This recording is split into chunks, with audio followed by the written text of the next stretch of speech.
heure à telle heure.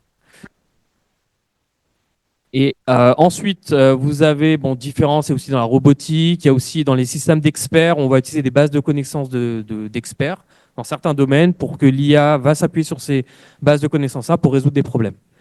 Voilà, donc on a plusieurs choses. Alors le langage naturel, Natural Language Processing, lui est utilisé, en gros c'est une boîte à outils pour répondre à tout ce qui est langage humain. Donc c'est ce qui est par exemple utilisé dans les chatbots et donc dans tous les IA génératifs, j'en parle juste après, type ChatGPT. Ok, donc là, vous voyez, on a un panorama des domaines de l'IA et parmi cet sous-ensemble-là, on a ce qu'on appelle les IA génératives qui se placerait qui serait une sous-classe en fait du deep learning. On entraîne les données, enfin on utilise des réseaux de neurones avec des données, on les entraîne avec de l'IA générative et on va utiliser aussi une combinaison du langage naturel pour pouvoir interagir avec l'humain, comprendre le langage humain et lui répondre. Donc l'IA générative est en fait un sous-ensemble de domaines concaténés de l'intelligence artificielle. Voilà, c'était juste pour faire une petite précision et ne pas prendre directement des raccourcis, ChatGPT égale IA. Ok, maintenant, quelques petites définitions. Alors là, on reste dans le domaine de l'IA générative. Vous avez peut-être déjà entendu parler des LLM. Donc, c'est des grands modèles de langage, des modèles de langage linguistique donc, qui permettent d'interpréter le langage humain et donc d'autres types de données complexes. Par exemple, les différentes versions de ChatGPT, GPT-3, GPT-4 sont des LLM. D'accord. Le fine-tuning, ça aussi, c'est une petite définition à comprendre. Le fine-tuning, c'est, OK, ChatGPT a été entraîné sur beaucoup, beaucoup de données. Et en fait, le fine-tuning va permettre d'ajuster ses connaissances pour qu'il soit ciblé sur un seul sous-domaine. Donc, je m'explique. Je veux dire à ChatGPT au travers de prompts de se spécialiser dans le domaine de la cyber et d'être expert vraiment dans le pentesting, par exemple. Donc, ici, on va ajuster, on va donc faire du fine-tuning, de l'ajustement qui va viser à améliorer la performance d'un donné sur une tâche spécifique, sans pour autant perdre toutes les connaissances qu'il a préalablement reçues dans son modèle d'entraînement. Voilà. Et puis le dernier, c'est le RAG. Généralement, quand vous interrogez l'intelligence artificielle, elle se base sur ce qu'elle a appris. Donc, elle va vous répondre sur les données qu'elle a été entraînée, elle va vous répondre. Le RAG permet de coupler une approche, enfin, d'ajouter une nouvelle approche. C'est qu'en plus d'avoir sa base de connaissances, le RAG va permettre à l'IA d'aller interroger d'autres sources externes pour pouvoir combiner et apporter des réponses plus précises. Voilà, donc quelques définitions. On va rentrer dans le vif du sujet, l'IA offensive vs l'IA défensif. Aujourd'hui, dans le monde de la cyber, donc on va commencer par la partie offensive. Quelles techniques sont utilisées par les cybercriminels aujourd'hui? Donc, on va utiliser l'intelligence artificielle pour générer, par exemple, du code ou des scripts malveillants. On a aussi la possibilité d'avoir d'aide au traitement de données volées. Qu'est-ce qu'on en fait? Comment on les optimise? Sur quel forum les vendre? À quel prix, etc. Les attaques de force brute améliorées, on va donc alors là c'est vraiment pour la partie quand on veut casser des mots de passe, etc. Quelle est la meilleure méthode? Comment l'optimiser? Utiliser moins de ressources pour le faire. Les attaques de déni de service, on va faire beaucoup de requêtes sur un serveur pour qu'il tombe. Là aussi, on va pouvoir, avec l'IA, optimiser. Peut-être attaquer, faire sonder Internet pour trouver, par exemple, des caméras qui ont un faible mot de passe et prendre en contrôle.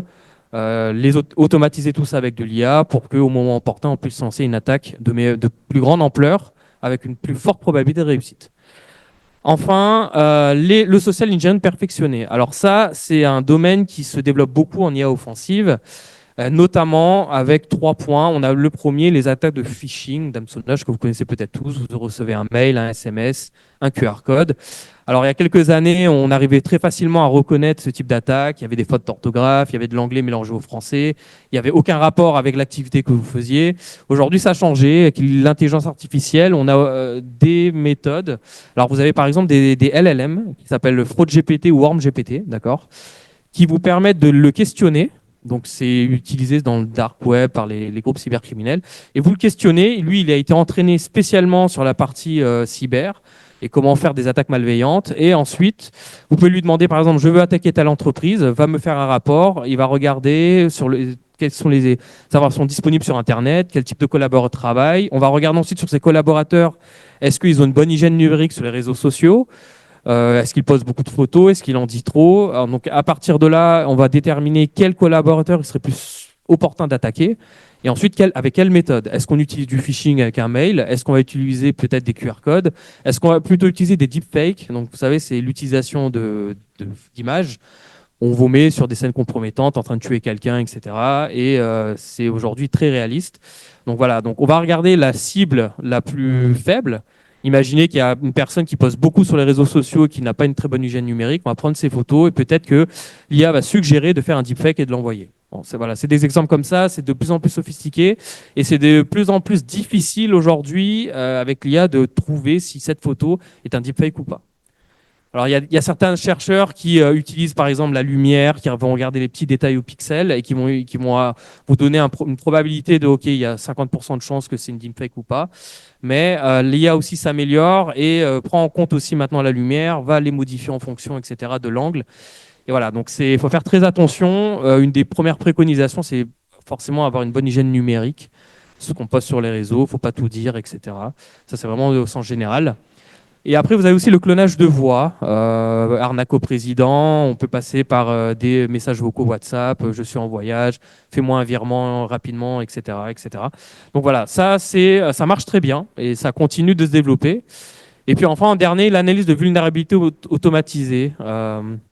On va donc regarder sur la partie scan de vulnérabilité, test d'intrusion automatisée par les cybercriminels. On va regarder par exemple la structure du SI et puis voir s'il y a eu des failles ici, il peut y avoir des failles zero day, s'il y a des failles qui ont déjà été trouvées, est-ce qu'on peut les appliquer, ça a été corrigé, etc.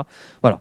Donc gagner du temps, gagner en productivité, automatiser tout ça pour les groupes cybercriminels qui aujourd'hui font de moins en moins d'attaques ciblées, mais font plus des attaques de masse.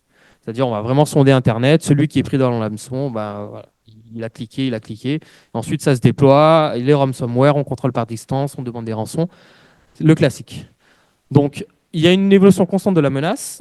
Et côté défensif, qu'est-ce qu'on a? Alors, on pourrait, donc côté défensif, l'IA aide à l'automatisation et à l'application de tests d'intrusion, tout comme on l'utilise dans l'offensive.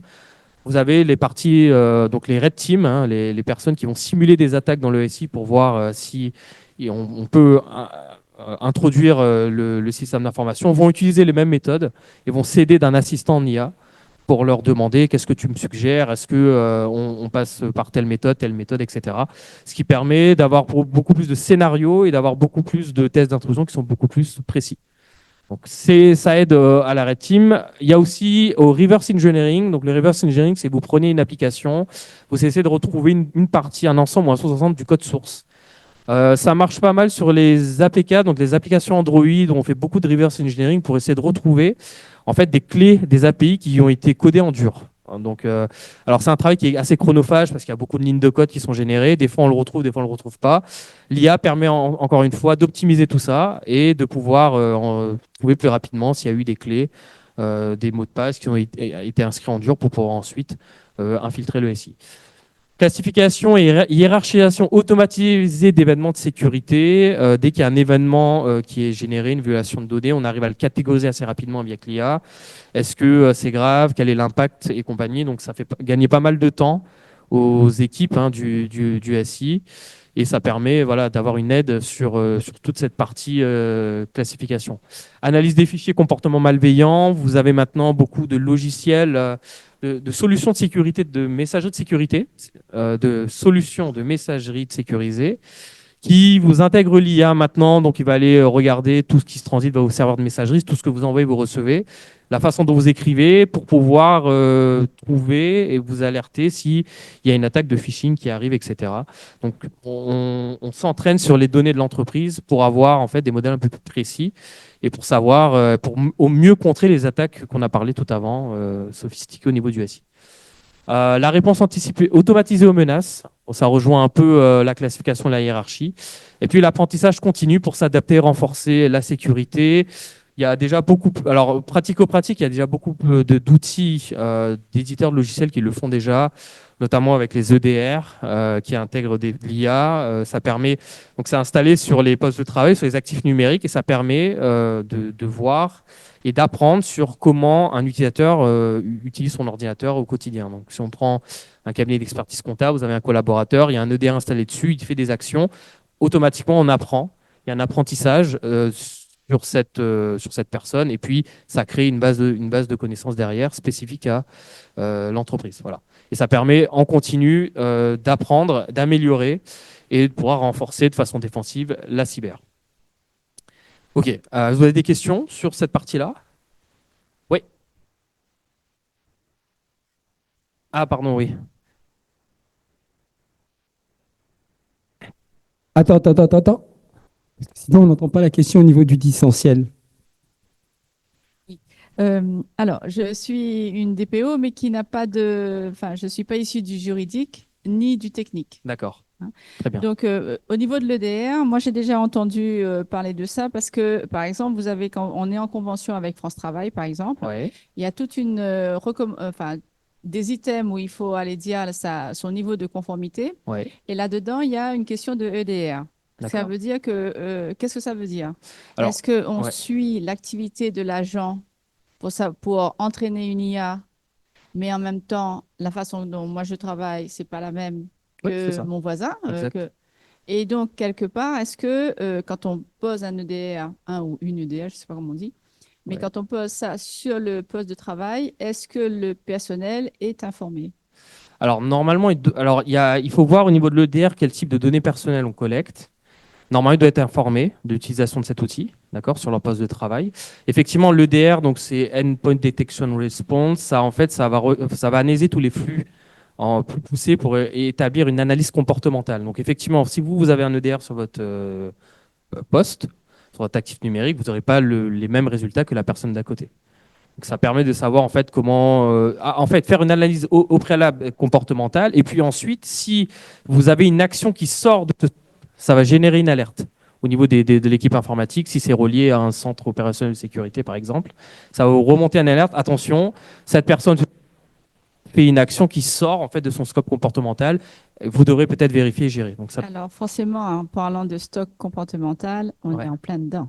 ouais, ouais, Et oui. ouais. Donc, est-ce que, dernière question, l'employé peut s'opposer à cela? Alors, ça c'est une bonne question côté C'est RGPD. l'humain contre la technologie. En fait, il faut voir, alors, il faut regarder au niveau des pas le détail des EDR, ça marche, ouais. Moi, il devrait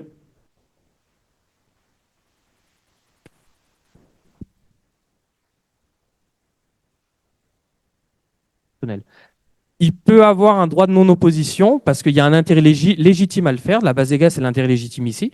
D'accord. Tout comme aujourd'hui, quand vous allez sur un site web, on collecte votre data.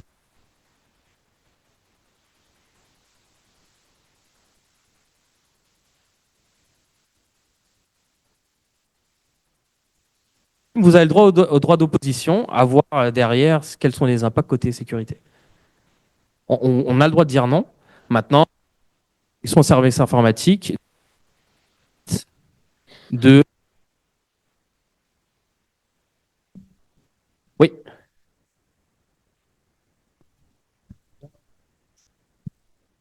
Vas-y.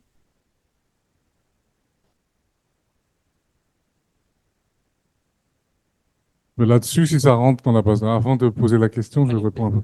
C'est une partie de conformité. Bien entendu, si on utilise l'intelligence artificielle, il faut passer par l'analyse d'impact, le PIA, passer par le comité peut-être J'en parle le après, ouais. CSE en interne pour que l'entreprise puisse, en tout cas, ne pas être attaquée. Il faut faire toutes ces analyses de conformité. Ma question, elle est très simple. Ouais. J'ai vu IA offensive et IA défensive. Ouais. Très intéressant, en tout cas, la présentation. Qui va plus vite? Est-ce que c'est le méchant ou les gentils? Alors, j'ai envie de vous dire que ceux qui vont plus vite, c'est les méchants. Pourquoi? Parce que toutes les initiatives ont un coût pour l'entreprise. Pas tout le monde a le même de sensibilisation aujourd'hui. Lorsque on va vous dire d'installer des EDR, alors d'abord, fais-moi un devis, puis on regarde. Donc oui, l'attaque va plus vite que la défense aujourd'hui. Pour compléter votre question, j'en parlerai juste après des analyses d'impact, effectivement, côté RGPD. Ok, je continue. Très bien. Oui, allez-y, vas-y.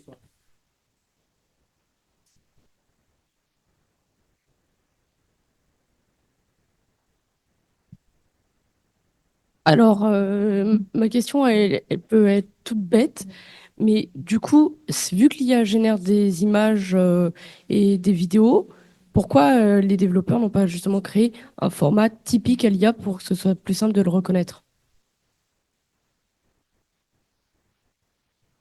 Euh, alors les développeurs, pourquoi ils n'ont pas créé de format spécifique? Parce qu'en fait, quand on génère des images, des vidéos via l'intelligence artificielle, ils le génèrent au format qu'on connaît. C'est-à-dire, au contraire, si on met un format différent, ça va être plus facile à la détection. Il faut vraiment, alors là, je pars dans le cas vraiment de l'attaque offensive. Je vais générer une deepfake, d'accord? Il faut vraiment que je laisse moins d'indices pour dire que c'est une deepfake. Donc ça va être du PNG simple pour que quand on l'envoie, il n'y ait pas d'alerte qui soit remontée autre.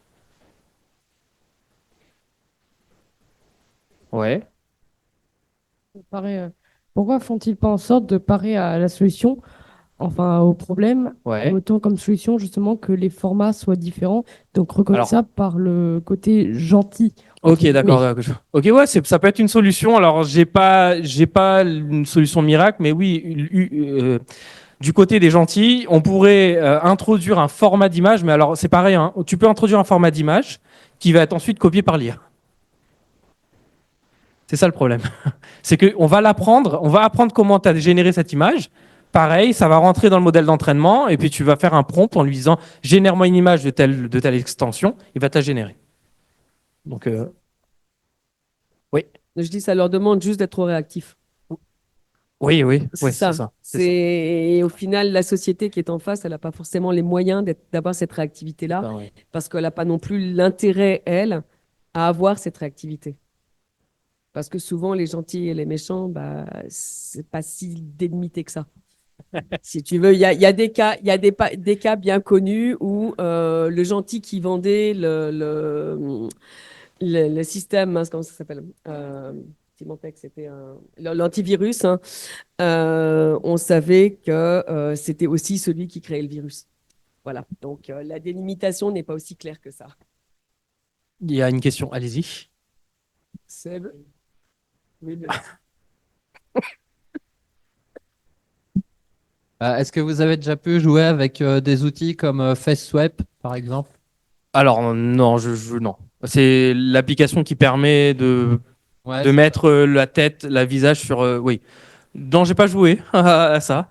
Mais c'est vrai que c'est des outils qui vont en tout cas dans les semaines, mois à venir. Enfin, Ouais. plus l'IA va évoluer, plus ça va être des outils de plus en plus réalistes. Bon, Donc, cela dit, ça demande quand même pas mal de ressources Oui. niveau GPU en fait pour c'est ça. calculer tout ça. complètement, ouais. Mais, Complètement. C'est là où je vous disais sur la partie sensibilisation, avoir une bonne hygiène numérique, c'est-à-dire pour vous faire une deepfake vraiment qui va se rapprocher de la réalité, il faut quand même beaucoup d'échantillons. Donc il faut quand même pas mal de photos sur différents profils avec différents éclairages pour alimenter la base. C'est pour ça qu'on dit, OK, limitez l'accès à vos réseaux sociaux uniquement avec la famille, ne postez pas trop. On ne dit pas non plus de ne pas poster sur les réseaux, mais garder un contrôle sur son identité numérique. Plus on donne d'informations sur même l'audio, hein, ça marche pareil, on clone aussi la voix. Plus il y aura d'échantillons, plus il y aura de la donnée et plus précis sera le résultat. Ok, je continue. Oui, il y a une question? Non, non, c'est bon. Ça marche. On Alors, continue. on va passer alors une partie ici, donc je vais mélanger beaucoup de choses dans cette partie-là. On va parler de les AI Act, donc c'est toutes les lois et les régulations. On va parler aussi d'un peu d'RGPD là-dedans. On a vu côté cyber, ok, donc il y a des solutions cyber aujourd'hui qui existent déjà sur le marché, qui met de l'IA au niveau défensif, etc.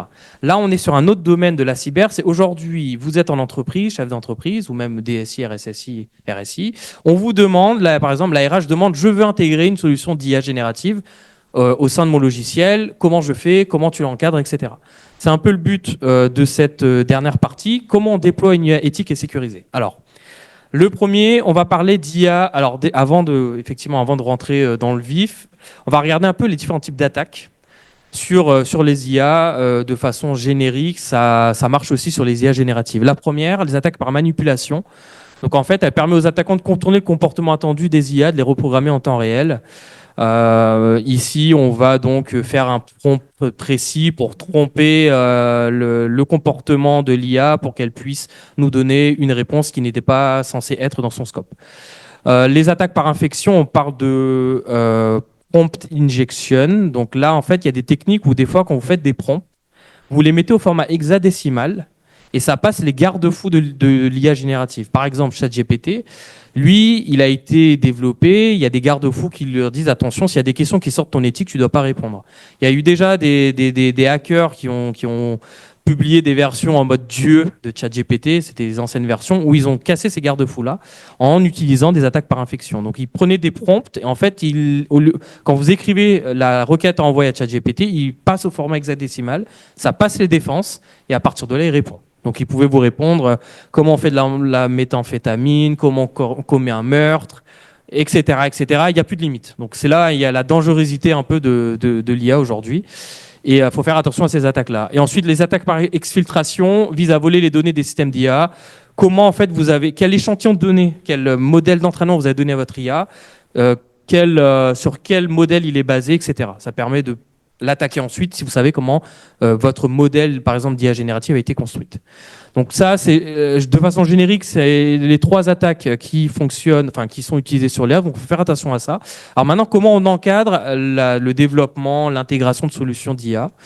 On va parler d'abord d'IA responsable. Alors, il y a une réglementation, une loi qui est sortie très récemment, en août 2024. Elle est en cours de transition jusqu'en 2027. Donc, pour l'instant, il n'y a pas de sanctions. On est encore sur la phase de transition. C'est l'AI Act. Alors, son objectif, c'est un peu similaire au RGPD, mais on reste vraiment dans le domaine de l'intelligence artificielle. Elle vise à promouvoir l'IA tout en encadrant son utilisation. Elle veut éviter qu'il y ait des risques sur les droits fondamentaux. Par exemple, alors forcément, l'IA fera des erreurs parce qu'elle est dépendante du modèle d'entraînement. Il peut avoir des biais, elle peut avoir des jugements, elle peut avoir des langages toxiques par rapport aux requêtes qu'on lui donne, donc il faut faire attention. Et puis il peut y avoir forcément des impacts sur la protection des données. Une des bonnes méthodes, c'est de ne pas transférer des fichiers Excel avec des données personnelles à ChatGPT, d'accord, parce qu'il apprend de ces données, il les envoie sur les serveurs d'OpenAI, etc. Une bonne pratique serait au moins de les anonymiser avant de mettre ce fichier-là, d'accord. Donc il peut avoir ensuite des impacts sur la protection des données parce qu'en fait vous envoyez des données et là côté RGPD on n'est pas bon.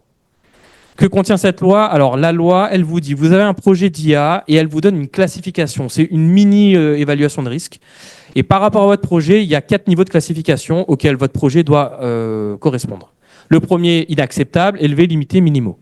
Et en fonction de ces 4 degrés de risque, vous avez des obligations à appliquer.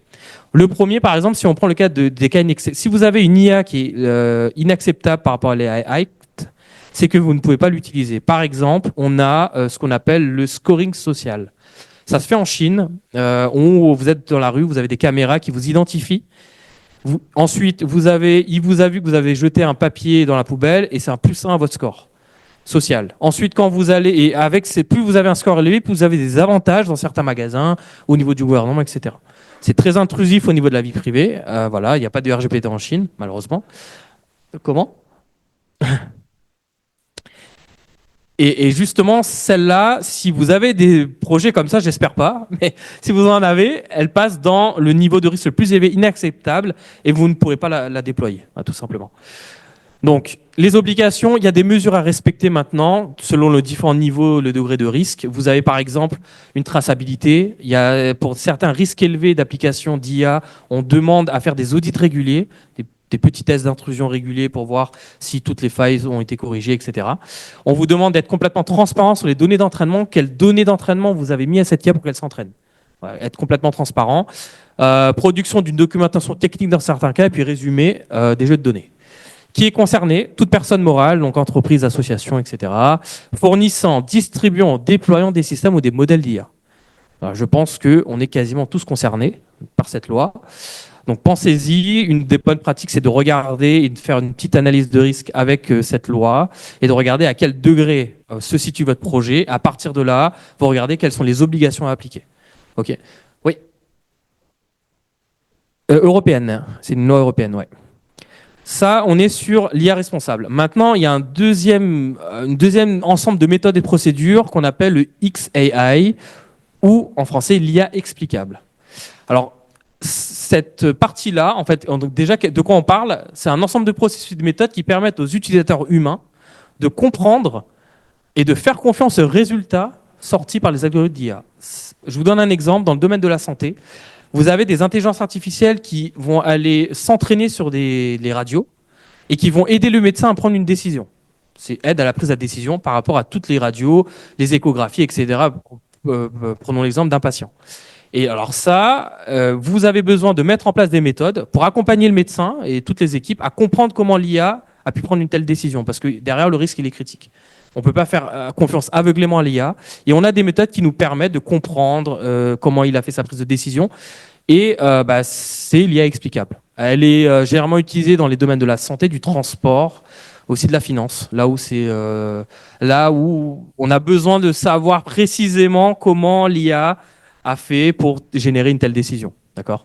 Donc comment ça fonctionne? Les organisations peuvent accéder au processus décisionnel sous-jacent de la technologie en 3 points: précision des prédictions, traçabilité et compréhension de la décision.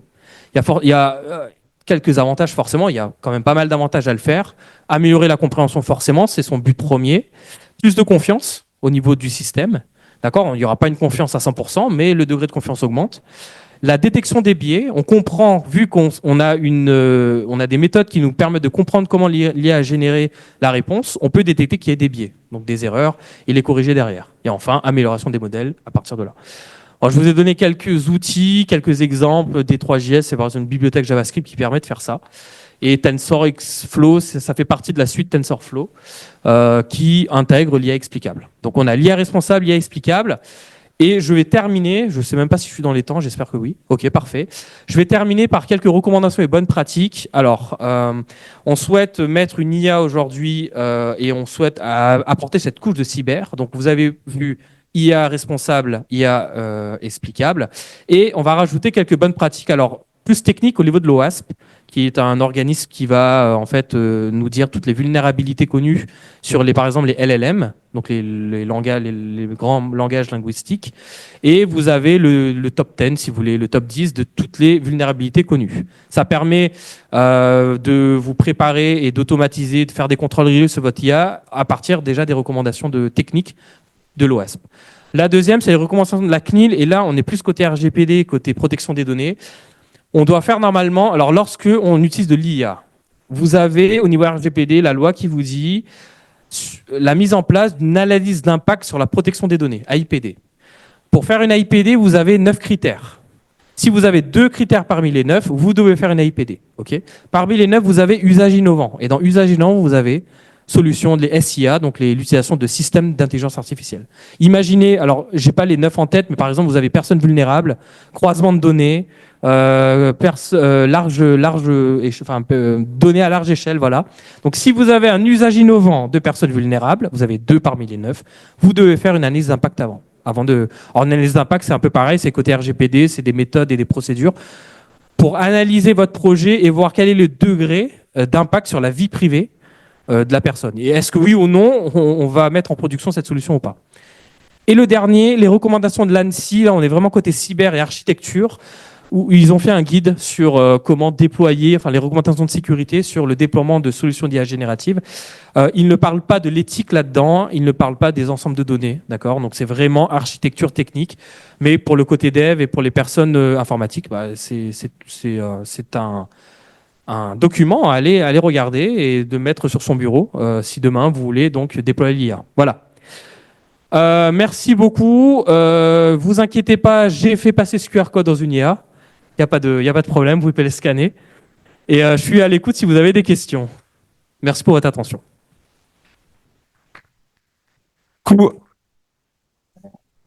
Est-ce qu'il marche? Est-ce qu'il marche? Oui. Allez. Merci, Jérick. Merci pour cette brillante démonstration sur le concept de l'IA. Alors, j'aurais une question sociétale, non pas technique, non pas Ok. côté numérique. Je vais prendre ma casquette de citoyen. Ouais, ok. J'ai pas révisé, mais je sais qu'il y a des impacts environnementaux via l'IA. Allez-y, je vais essayer. Et je vais m'auto-flageller en D'accord. prenant ChatGPT en faisant la requête suivante. ChatGPT donne le calcul d'une requête en énergie. Qu'est-ce que ça consomme? Ouais. Première requête. ChatGPT me dit que ça fait 0,6 kWh d'énergie, donc 600 watts. C'est grosso modo la consommation d'un frigo pendant 1 heure. Ok. Deuxième requête. Quel est son équivalent en CO2, en impact carbone? Il me Exact. répond 285 grammes. Donc je suis à 2 fois 600 watts. Je suis à 1200 watts déjà, Ok. en 2 requêtes. Soit l'équivalent de 2 km en voiture. Ouais. Facile en voiture, hein. À pied, c'est autre chose. 2 requêtes, Ouais. c'est 4 km. Ok. Allez, je vais m'auto-flageller une troisième fois. Quelle est la quantification de l'entraînement de ChatGPT 3? Donc, je n'ai pas pris la dernière version, hein. Très bien. J'ai pris le début. Que représente donc la consommation et l'entraînement de ChatGPT 3? Il m'a calculé 240 tonnes de CO2, soit 136 allers-retours Paris-New York, soit 60 réunionnais en consommation annuelle d'impact carbone. Alors ma question, Ouais. elle est assez simple, elle est difficile, hein, je peux l'admettre, hein. Comment donc, on va dire, associer aujourd'hui intelligence artificielle et sobriété énergétique et décarbonation du numérique? Alors, c'est une bonne question. C'est, j'ai pas la réponse. Peut-être que, ok, ok, bah, Oui. Du coup, excellente question. Deux réponses, trois du coup, trois points de réponse. La première, se rendre compte que tous les consortiums qui travaillent sur des IA aujourd'hui ont passé des accords avec des énergéticiens qui utilisent le nucléaire. ok, Pour vous donner une idée, le deuxième élément de comparaison, Colossus, qui est le data center qui sert à entraîner Grok, la dernière version Grok 3 de notre ami Elon Musk, consomme journellement, hein, les 2 tiers de la production d'énergie de la Réunion. C'est-à-dire que si on voulait avoir Grok chez nous, fini la marmiterie. Voilà. Et le troisième point pour nous sauver dans ce sujet, l'AFNOR a publié une spécification, donc ce n'est pas une norme, mais c'est la spécification, elle a été publiée en juin 2024, c'est la spécification 2314 dont le propos est de mettre en œuvre des IA frugales. Voilà. Je pense qu'avec ça ne sauve pas la face du monde, mais en tout cas, ça nous donne une direction à suivre.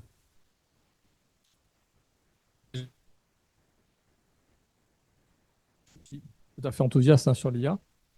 Il y a des conséquences, on l'a vu, non éthiques, mais je suis quand même assez sensible sur l'impact carbone et ce qui va nous arriver demain, puisque grosso modo, on va pousser l'IA au Ah oui, maximum c'est de sûr. ses capacités. C'est sûr. C'est 10 fois plus consommateur d'énergie qu'une requête Google. Ouais. Et pour vous donner un ordre d'idée, hein, tout bête, en termes de stockage, 1 Tera de données stockées, Ouais. c'est 2500 tonnes de carbone. Ok. Ouais, donc Je ça suis fait loin de la beaucoup. requête de Ouais, c'est sûr. 100 fois plus. Donc, oui, il faut juste se dimensionner et comprendre que ça a peut-être aussi un impact négatif sur la balance climatique. Voilà. Alors, au niveau des lois, je pense que là, comme vous l'avez dit, ça se met en Europe encore, ça se peut mettre en place. Moi, je pense à toutes les usines en Chine. Alors là, on n'est pas trop côté de l'IA, mais par exemple, on a des fermes, vous savez, de crypto-monnaies où ils vont aller utiliser beaucoup. Enfin, ils ont des bâtiments et des bâtiments qui consomment de l'électricité pour ça. Est-ce qu'aujourd'hui, on arrivera à avoir cet impact-là au niveau mondial? Moi, j'en suis moins sûr. Mais en Europe, oui, je pense que ça peut se réguler. J'avais une question Ouais. aussi sur l'entraînement de l'IA. Ouais. Combien ça coûte? C'est pour avoir l'ordre d'idée. C'est combien de personnes? J'ai cru comprendre que pour ChatGPT, ils utilisent beaucoup de personnes à Madagascar. Donc j'ai appris ça dans une conversation la semaine dernière. Alors, j'ai pas d'infos. Le nombre d'employés qui sont utilisés pour l'entraînement des modèles. Je sais pas si vous avez une info. Ah, vous avez? Ok. Ah, j'ai pas cette info.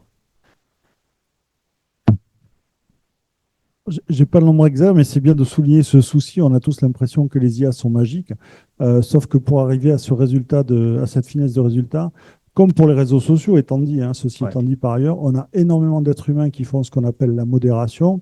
Et aujourd'hui, on a des pays asiatiques, donc là où la main-d'œuvre est pas chère. On a Madagascar, on a le Nigeria. Ça pose beaucoup de problèmes, mais OpenAI ou beaucoup d'autres nous expliquent que c'est ce qui va nous aider à faire en sorte que les IA Oui. fonctionnent. Mais ce coût humain, pour l'instant, il est toujours passé sous silence. On arrive à avoir une vision claire du coût technique parce qu'il est mesurable Ouais. en termes d'énergie électrique, de consommation d'eau ou de surface occupée par les data centers ou de GPU installés. Exact. Colossus, c'est 100 000 GPU dernière version et on veut arriver à 300 000 très rapidement selon la demande d'Elon Musk. La partie humaine, elle est très souvent passée sous silence. Ce qui peut être intéressant, c'est de lire, alors il y a une chercheuse américaine, Joy Buonolovini, qui s'est vraiment lancée sur ce sujet-là et qui essaye de mettre en avant tous les travers humains que nous allons rencontrer en utilisant de façon excessive ces IA. Donc la partie éthique commence par les Bah, OpenAI. il faudrait peut-être commencer par les humains, oui. D'autres questions? Une dernière question. Allez-y. Alors, il me semble que les IA sont entraînées selon un contexte culturel aujourd'hui qui mondialement est plutôt anglo-saxon. Bon, je me trompe peut-être, hein.